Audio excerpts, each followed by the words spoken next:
Monsieur le Président jury, Mesdames et Messieurs les membres du jury, avant tout propos, je voudrais vous remercier pour votre présence et surtout pour votre disponibilité dans le cadre de la présente soutenance de thèse. Je tiens à vous remercier pour avoir accepté d'évaluer mon travail de recherche. C'est une occasion pour moi de pouvoir témoigner ma gratitude à ma directrice de thèse, professeur Garcia, Susana Fernandez, directrice des études et enseignante à l'université ENI Global Business School, pour ses conseils avisés, pour ses orientations méthodologiques et surtout pour son soutien permanent qui m'ont permis de mener à bien ce projet de thèse de doctorat professionnel. Monsieur le Président du jury, Mesdames et Messieurs les membres du jury, le thème de la recherche dont les résultats vous sont présentés dans le cadre de cette soutenance s'intitule « Les investissements directs étrangers », en abrégé IDE, dans le monde et le développement des pays du Sud, les déterminants en Afrique, notamment dans sa partie occidentale. Ce thème qui met en relation les investissements directs étrangers, le développement et leurs déterminants permet de comprendre les enjeux financiers, économiques, institutionnels, sociopolitiques et démographiques des pays du Sud, notamment africains. En effet, la mondialisation et l'évolution du commerce international occupent de nos jours une place de choix dans les débats des sociétés.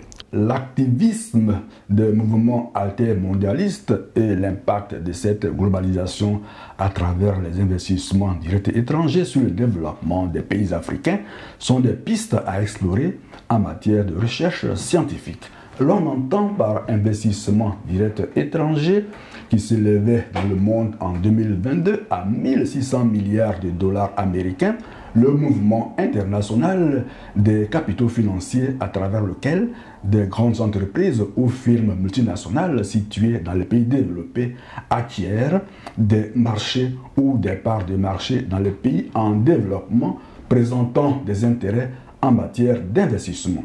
Dès lors que l'investisseur étranger possède 10% ou plus des voix dans le conseil d'administration d'une entreprise dans le pays hôte. Or, le commerce international distingue les IDE de nature horizontale et ceux de nature verticale.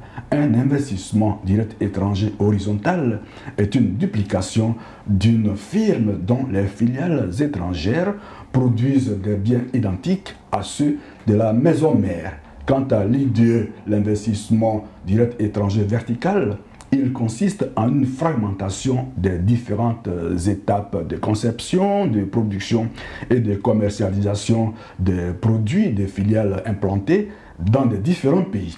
L'OMC, l'Organisation mondiale du commerce, note que les IDE précèdent généralement l'investissement de portefeuille qui est considéré comme un placement international, alors que les IDE impliquent un pouvoir de décision de l'investisseur sur l'entreprise rachetée ou construite à l'étranger. La typologie de l'IDE verticale et horizontale, fondée sur une logique de croissance de la production de richesses et d'accroissement des bénéfices découlant de l'investissement, est souvent en contradiction avec les logiques de développement des pays d'accueil qui sont soucieux de l'état global de santé de leur population, leur niveau d'instruction et leurs conditions de vie tout simplement. En clair, tel qu'il se présente, les investissements directs étrangers dans le monde et le développement des pays du Sud posent le problème de la mondialisation et ses conséquences dans les pays en voie de développement PVD. Notons que la mondialisation se manifeste dans ces régions qui ont reçu en 2020, malgré la pandémie du Covid-19, 837 milliards de dollars américains par le commerce international et la présence des firmes multinationales FMN. L'objectif général de notre étude consiste à démontrer que les IDE constituent une chance pour les pays en voie de développement, notamment africains, pour financer leur développement. Développement dont les plus récentes définitions sont données par François Partant en 1983. Il affirme que le développement est un processus endogène et auto-centré d'évolution globale spécifique à chaque société.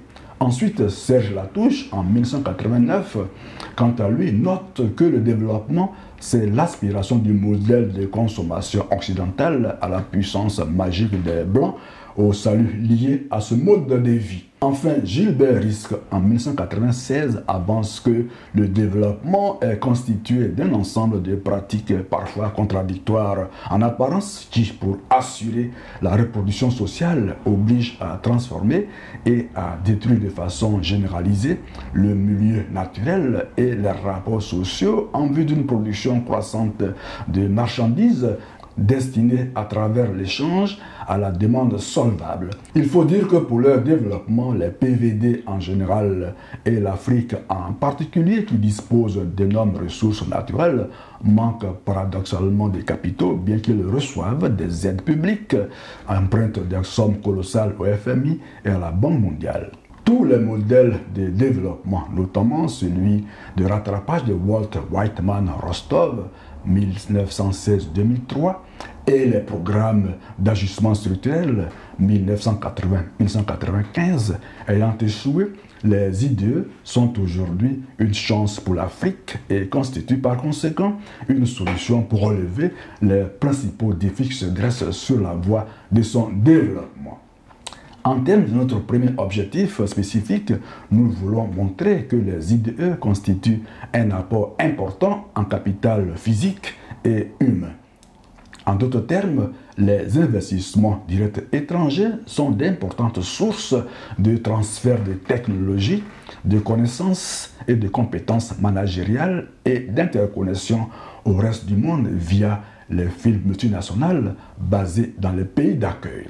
Tous ces aspects positifs des IDE sont davantage visibles dans les pays en voie de développement, notamment en Afrique, où la quantité et la qualité des capitaux humains et physiques sont encore très faibles.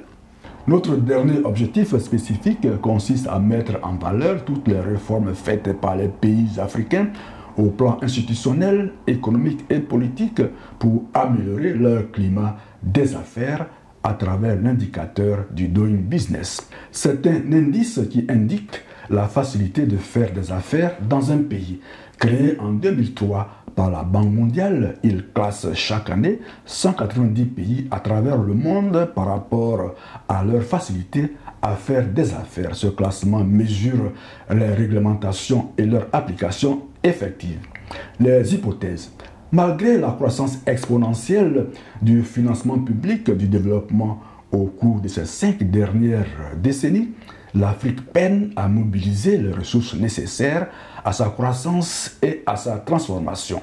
Au vu de l'insuffisance de l'aide publique, des pays occidentaux et des faibles prix de ces matières premières, l'Afrique a dû admettre que son développement ne pouvait dépendre que de ses propres ressources financières. En effet, l'accès aux IDE est devenu primordial. Aujourd'hui, c'est l'un des facteurs les plus importants de la croissance économique des PVD africains, notamment ceux de la communauté économique des États de l'Afrique de l'Ouest, CEDEAO. Cette croissance reste globalement positive depuis les années des indépendances en 1960 et pourtant, la plupart des pays du continent restent encore très pauvres. Mais alors, pourquoi la théorie de la croissance économique appauvrissante gagne-t-elle du terrain en Afrique subsaharienne? Pour rappel, la croissance économique appauvrissante est une situation où la croissance économique pourrait avoir pour conséquence qu'un pays se trouve dans une position moins favorable qu'avant la croissance si celle-ci est fortement orientée vers l'exportation, et c'est le cas de la plupart des pays africains. Elle peut donc entraîner une détérioration des termes d'échange du pays exportateur. La théorie de la croissance économique appauvrissante a été proposée pour la première fois en 1958 par l'économiste indo-américain Jagdish Matwarlal Bhagwati. En conclusion de cette situation paradoxale, l'on est en droit d'inventorier les hypothèses suivantes. Première hypothèse, les investissements directs étrangers favorisent le développement de l'Afrique. Deuxième hypothèse, les IDE ont un effet sur la croissance économique de ces pays. Troisième hypothèse, les situations sociopolitiques, la gouvernance, la fiabilité des institutions, la corruption y ont des impacts sur l'arrivée de ces IDE. Quatrième hypothèse, les ressources naturelles attirent plus les IDE en Afrique. Cinquième et dernière hypothèse, le modèle de développement des pays africains, calqué sur celui de l'Occident, a montré des limites. Le plan de travail de notre recherche. Après l'introduction générale d'énoncé de la problématique et les hypothèses qui en découlent, notre étude tourne autour des définitions, des théories, de la revue de la littérature. Ces définitions et théories portent sur respectivement les IDE, la croissance économique, le développement et sur leurs déterminants en Afrique, notamment dans sa partie occidentale. Notre travail de recherche de 420 pages se focalise ensuite sur l'état des lieux des IDE dans le monde, c'est-à-dire dans les pays développés, les pays de l'Europe centrale et orientale, dans les PVD, à savoir les pays d'Asie du Sud-Est, d'Amérique latine et des 54 pays d'Afrique où des réformes institutionnelles et réglementaires entreprises sont spécialement mises en exergue. Une étude analytique des données et des déterminants des investissements directs étrangers et leur impact sur le développement dans les PVD, notamment en Afrique de l'Ouest, suit l'état des lieux. La méthodologie de notre recherche. Pour vérifier notre principale hypothèse et celle qui en découle, nous avons procédé premièrement à une recherche documentaire appropriée pour asseoir les fondations de notre étude qui se veut analytique, pratique et comparative du point de vue empirique. Les principales sources que nous avons régulièrement consultées dans notre travail sont les encyclopédies, les actes de colloques internationaux sur les IDE et le développement dans les PVD, les thèses de doctorat en commerce international, les articles scientifiques et études économétriques de chercheurs dans des revues spécialisées, les documents officiels édités par le gouvernement, à savoir les lois, décrets, traités de libre-échange, les données statistiques Eurostat, les bases de données de la CNUSED, la Banque mondiale, le FMI, la SFI, l'OMC, le PNUD, l'OCDE, la BAD, la BCAO, la BEAC, la Banque européenne d'investissement, la Banque de France et enfin les moteurs de recherche standards comme Google et spécialisés comme Google Scholar. En termes de méthodologie, nous avons procédé dans une première phase à une recherche documentaire pour recueillir le maximum de données et de résultats d'études économétriques sur les IDE pour la période 1960-2022 et leur impact sur la croissance et le progrès social des PVD, les théories de la croissance et le concept de développement et les liens qui existent entre eux. Dans une deuxième phase, nous avons fait une étude analytique des données recueillies et des résultats d'une vingtaine d'études économétriques sur les PVD, dont 12 spécifiquement sur l'Afrique. En effet, les théories de la modernisation et les théories de la dépendance développées par Samuel Olorunfemi 2009 sont les deux principales qui sont utilisées par les chercheurs pour expliquer l'impact des IDE sur l'économie des pays africains, notamment à travers la réduction de la pauvreté. Les 12 études économétriques sur l'Afrique qui couvrent globalement la période 1975-2017 et concernent entre 7 et 52 pays ont respectivement utilisé les indicateurs suivants: le revenu par habitant, le nombre de personnes pauvres, l'indice de développement humain IDH et le PIB réel par habitant, les dépenses de consommation des ménages, le taux de mortalité infantile, l'espérance de vie, les dépenses de consommation des ménages et le taux de mortalité infantile, le PIB par habitant, la croissance économique, l'inégalité et la pauvreté. 6 autres études avec un panel de données de 28 à 71 pays en voie de développement ont privilégié des variables de marché, des variables monétaires, le capital humain, les taxes et impôts, l'ouverture du commerce international, les infrastructures, le développement humain, la rentabilité, la libéralisation de l'économie et le risque pays. Ces deux groupes d'études se sont servis statistiquement de panels de données de modèles à effet fixe, de vecteurs autorégressifs, de moindres carrés ordinaires et de moindres carrés qui incluent le décalage des variables dépendantes et variables explicatives comme régresseurs.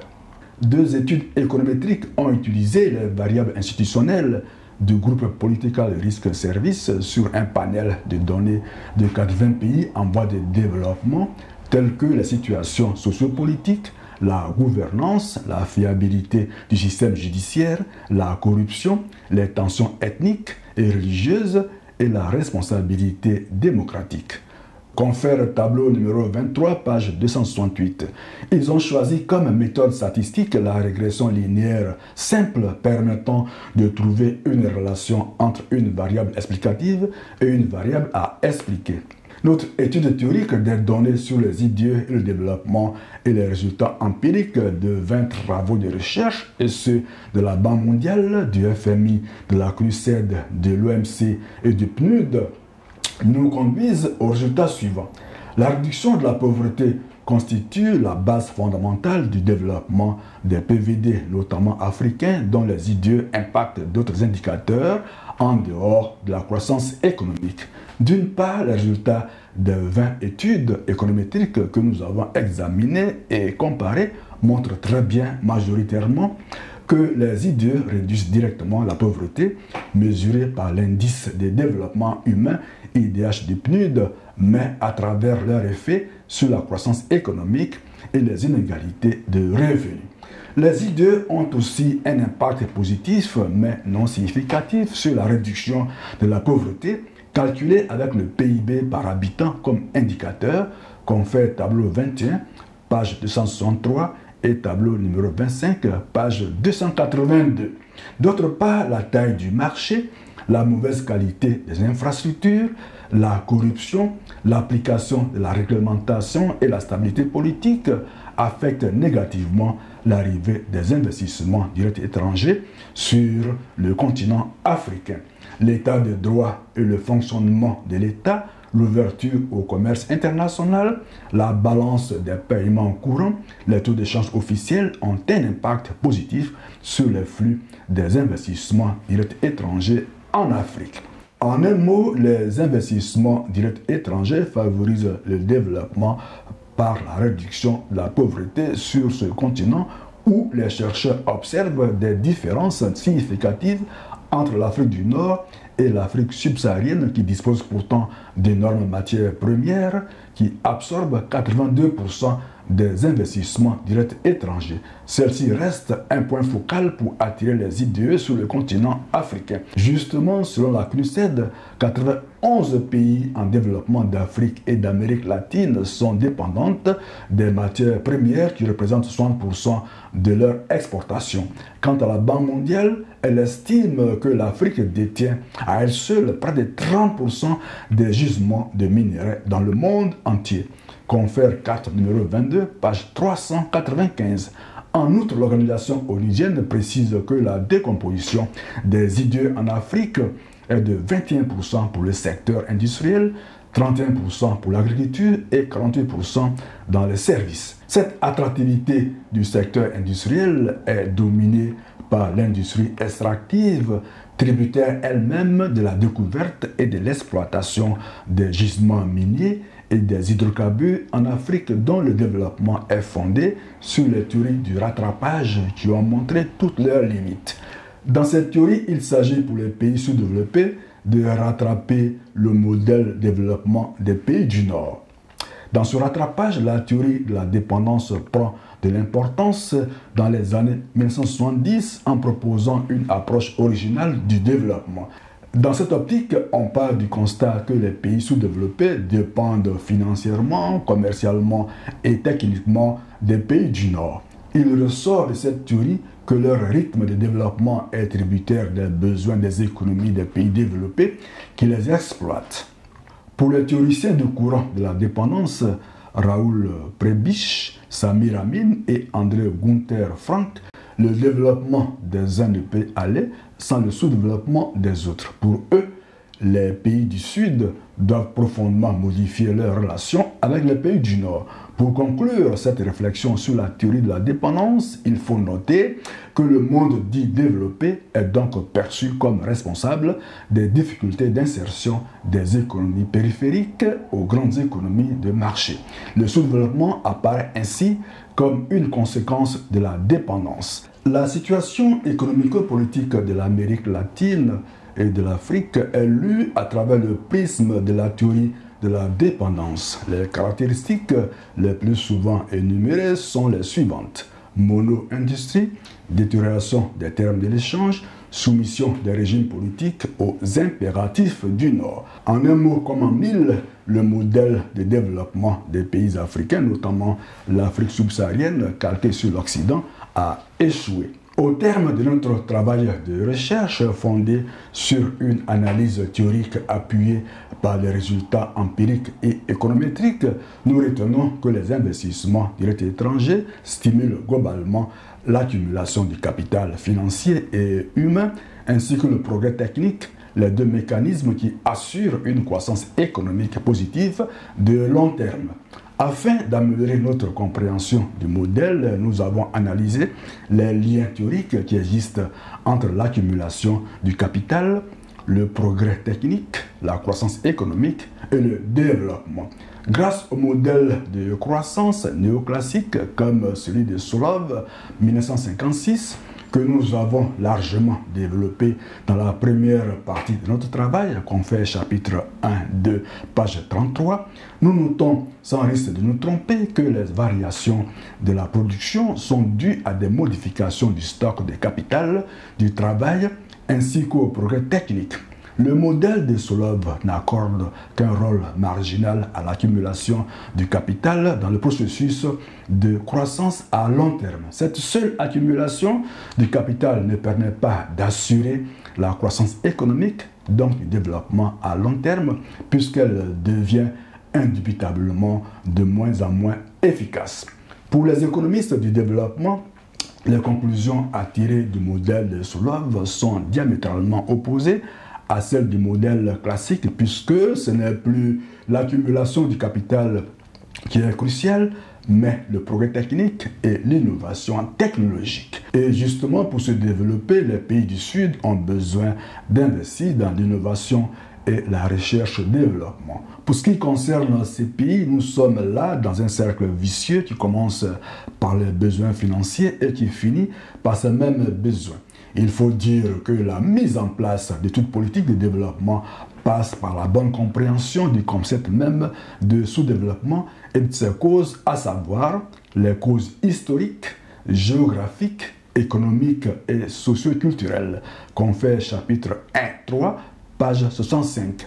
Ragnar Nurks, 1953, selon lui, la rupture de ce cercle vicieux peut être provoquée par un apport de ressources financières extérieures, en d'autres termes, d'investissement direct étranger qui va permettre d'accroître le stock de capital technique et de la productivité, les revenus et la demande et par la même occasion l'investissement interne, engageant ainsi le pays sur la voie du développement.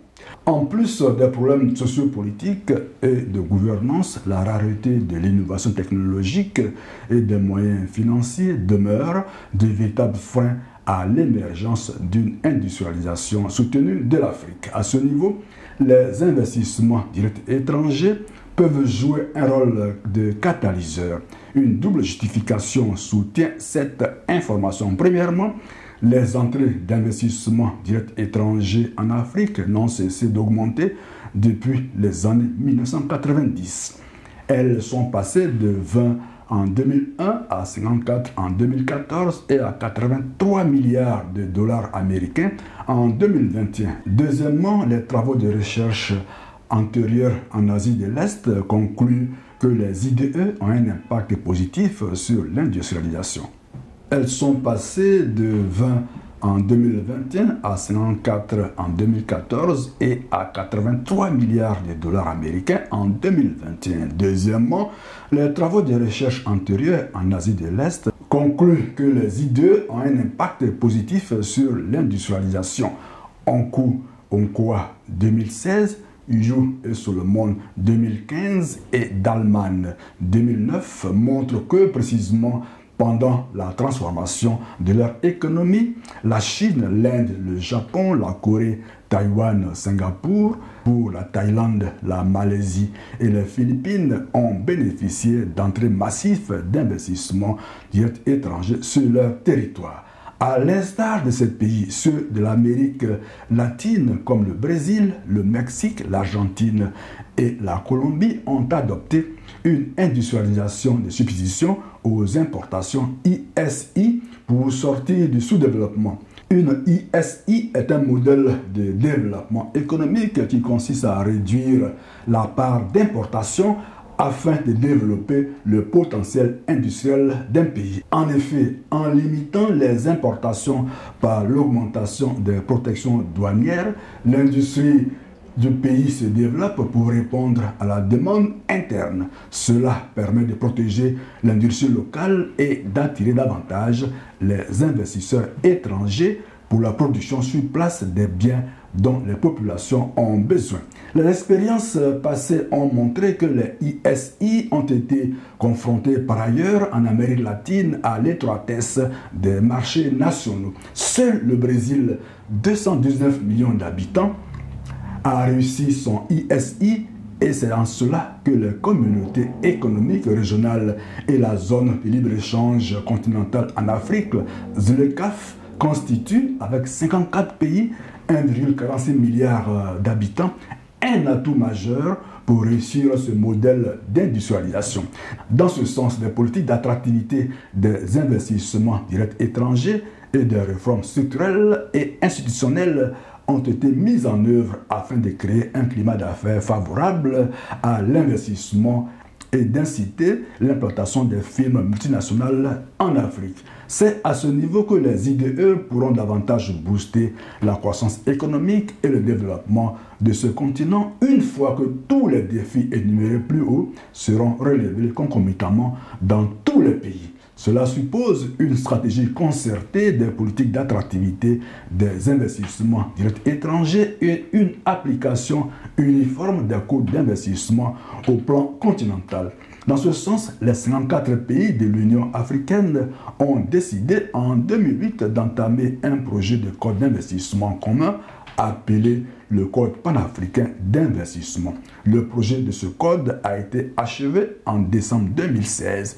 Cependant, le rôle restreint des investisseurs privés en Afrique est encore manifeste sur le plan international. Le continent n'attire en moyenne que 2% de flux mondiaux d'IDE depuis 1970. En outre, ces rares investissements se concentrent, nous l'avons déjà démontré, sur les ressources naturelles et les industries extractives et non sur les infrastructures, c'est-à-dire les routes, chemins de fer et électricité, la santé, l'eau, l'éducation et la démographie qui constituent des secteurs prioritaires pour le développement du continent africain.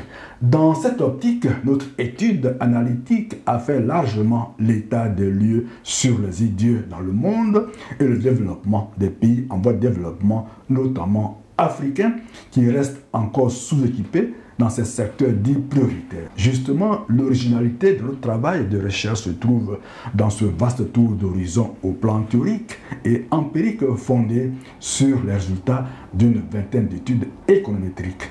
Bien sûr, notre thèse a des limites parce qu'elle n'explique pas pourquoi les investissements directs étrangers sont moins attirés par ces secteurs prioritaires.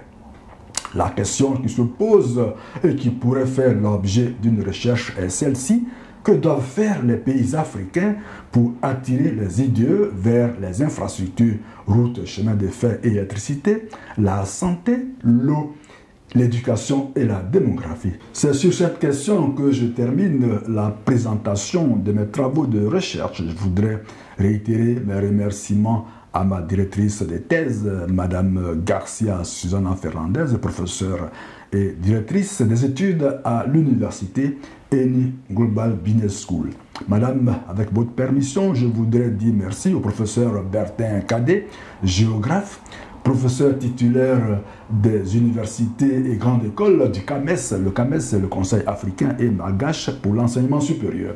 Ces conseils m'ont été très utiles, très précieux au plan méthodologique pour la présentation de cette thèse de doctorat professionnel. Enfin, je voudrais réitérer mes remerciements aux illustres membres du jury qui ont bien voulu accepter d'évaluer mes travaux de recherche. Je me réjouis par avance d'entendre leurs commentaires et d'échanger par la suite avec eux. Je remercie enfin toutes les personnes présentes dans cette salle de s'être déplacées pour assister à ma soutenance de thèse. Je vous remercie. Après la présentation de sa thèse et les échanges qui l'ont suivi, Benzaoui Debou, journaliste, a obtenu la mention très honorable avec félicitations du jury qui lui a accordé le grade de docteur en commerce international. Notons que notre confrère a dédié sa thèse à Davy Zawi Debou, son fils, rappelé à Dieu le 11 janvier 2015 à l'âge de 26 ans. Toutes les félicitations de BZD TV au désormais docteur Benzaoui Debou.